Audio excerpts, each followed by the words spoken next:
On va partir dans quelques minutes à la recherche d'une zone militaire abandonnée dans laquelle on pouvait trouver des tourelles, des canons qui ont fait d'énormes dégâts dans l'aviation des Alliés quelques heures avant le débarquement en Provence. Ces canons ont effectivement détruit un avion dont on retrouve aujourd'hui l'épave au fond de la Méditerranée. Dans cette vidéo, je serai accompagné de Ludovic de la chaîne Tuto Plongée qui a justement exploré cette épave sous-marine d'avion et on va essayer donc d'explorer tout ce patrimoine militaire ensemble. Voilà les petits portails. Accès interdit. Ouais, c'est interdit effectivement. Donc, du coup, quand on n'a pas la clé, on passe par là. D'après ce que me disait Ludovic, on va arriver dans une zone qui est un petit peu désertique. Et qui est abandonnée vraiment depuis des années. C'était une zone qui était vraiment militarisée parce qu'en fait on se trouve à proximité de Toulon, donc il y avait pas mal de forts qui protégeaient la rade. Ah oui, là on commence à rentrer dans le désert là. La végétation commence à être rare, hein. Impressionnant. Ah ouais, c'est désertique. L'eau est d'une couleur transparente. ça à côté d'une station d'épuration. C'est ça. Ah oui, c'est le désert absolu. Il y a un pain là qui a réussi à survivre. Là, ça me vertigine, là. C'est la petite séquence émotion-vertige. Alors là, il faut pas tomber. Il faut pas tomber parce que juste à mes pieds là, bah il y a le vide.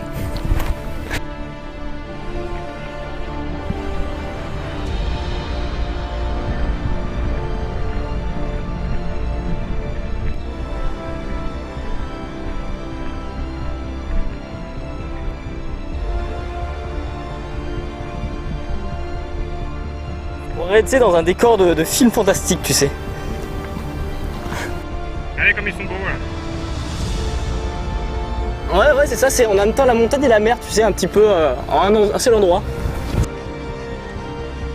Bon, il faut que je rattrape les autres parce que j'ai pris un petit peu de retard. Et là, on commence à avoir une vue sur tout ce qui est militaire.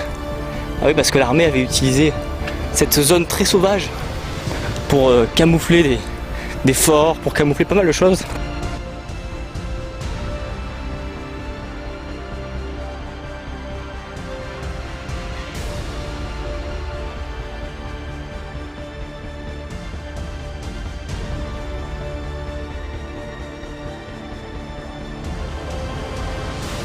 Voilà.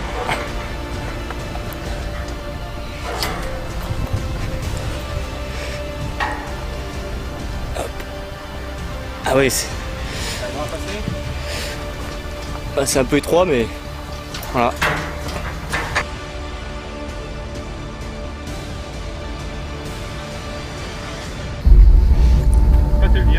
Voilà, c'est plein de vestiges, d'époque. Ah, c'est très beau. Hein. Je peux pas m'empêcher de faire une exploration sans aller un peu dans des souterrains. Ou... Hop.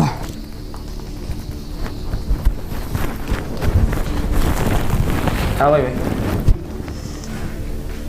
Et au niveau des distances, c'est grand ou pas Non, c'est pas immense en fait. Il y a de l'eau en tout cas. Alors on ressort du souterrain. Ouais, il faut imaginer qu'il y avait peut-être une garnison qui logeait ici. On peut imaginer. Hein. Après, encore une fois, c'est que des suppositions, on ne sait pas trop ce qui s'est passé ici.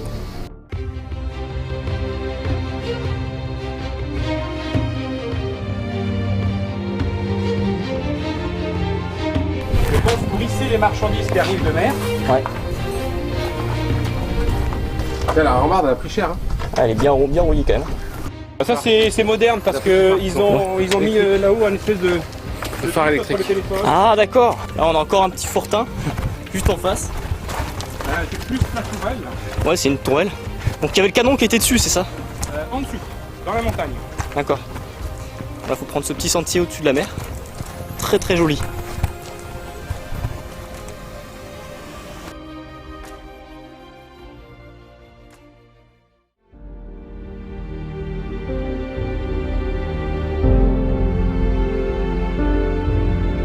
C'est super joli, hein.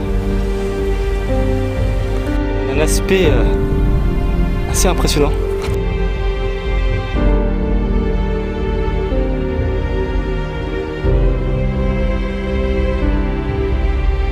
voir si on peut l'explorer, hein. Ça pourrait être sympa. Franchement. Ah ouais, c'est grand, hein. Bon, là, faut pas se faire mal. On va essayer d'accéder à une tourelle, mais le petit sentier est très dangereux. Et voilà, faut faire gaffe, quoi. Faut pas glisser, quoi. On va passer peut-être par le haut, je pense, c'est peut-être mieux. Voilà, bon, moi aussi je vais y aller. Allez, hop.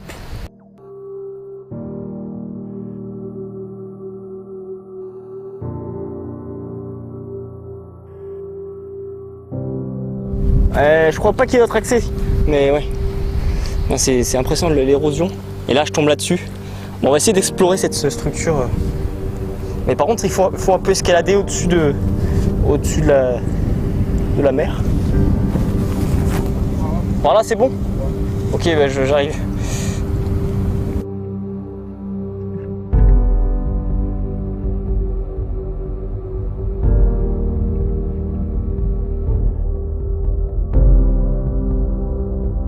Ah, c'est très très beau là, ce que j'ai en face de moi. Il y a du vent, j'espère que le son est pas trop pourri.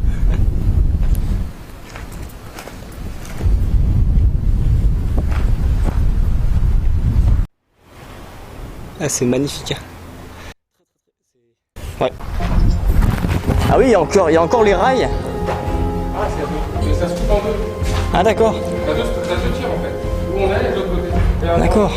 Ah, c'est très joli par contre, hein. Ça franchement ça vaut le coup de venir. J'aime beaucoup la couleur des pierres. Voilà, on est dans le fort. Et là pareil, ça donne sur la mer. On va aller voir. Ah, et là pareil, t'as des rails.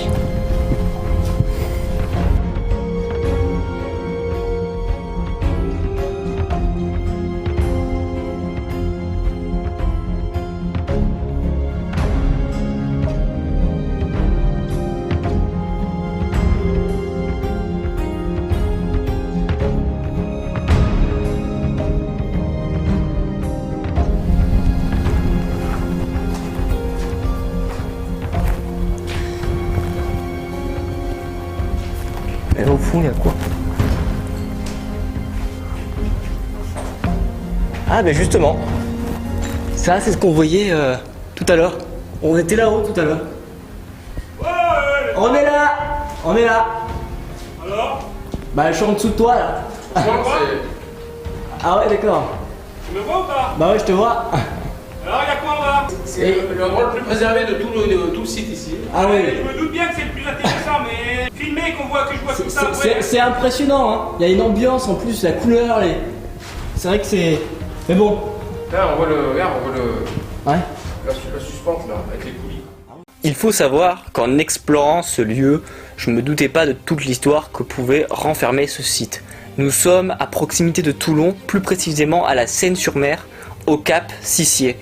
Et sur ce site, Napoléon avait vu l'opportunité d'en faire une zone militaire stratégique. Plus tard, les Allemands, pendant la Seconde Guerre mondiale, ont repris toutes ces fortifications, toutes ces batteries pour militariser la zone. Et c'est vraiment devenu une zone très importante lors du débarquement de Provence. Il faut savoir qu'il y avait énormément d'installations qui servaient en fait aux canons anti-aériens, notamment d'énormes projecteurs qui se situaient au bout du cap. Au bout du cap, il y avait vraiment des projecteurs géants qui permettaient tout simplement d'éclairer la zone de tir des canons anti-aériens. Cette exploration, c'était pour moi l'occasion d'introduire des futures vidéos sur toute l'histoire du débarquement de Provence et notamment sur tous ces vestiges de la guerre.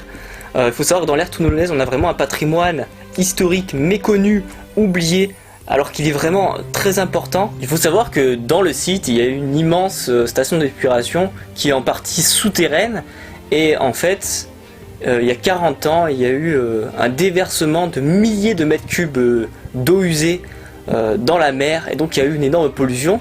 Et 40 ans après, on va dire que la situation s'est vraiment améliorée et franchement c'est assez incroyable de voir que le site, malgré cette pollution, est redevenu aussi beau qu'avant. Franchement j'ai été impressionné parce que l'eau est turquoise, l'eau est claire, l'eau est vraiment pure.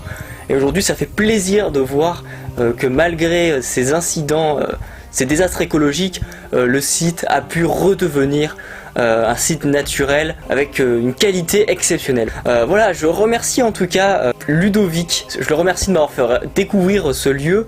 Il faut savoir que lui en fait il fait de l'exploration sous-marine, donc il fait un petit peu de l'urbex mais sous l'eau, donc il découvre des vestiges sous-marins, il découvre des épaves de bateaux, d'avions, donc je vous invite à aller voir sa chaîne YouTube, il fait vraiment des vidéos très intéressantes, donc n'hésitez pas à aller voir ça. J'espère en tout cas que cette vidéo vous aura plu, vous aura intéressé. J'espère en tout cas explorer peut-être un jour la batterie avec les canons qui est étroitement liée en fait avec ce qu'on a vu aujourd'hui. Ça serait franchement super qu'on puisse l'explorer. Donc voilà, je vous dis à bientôt pour de prochaines vidéos, pour de prochains reportages et pour de prochaines explorations.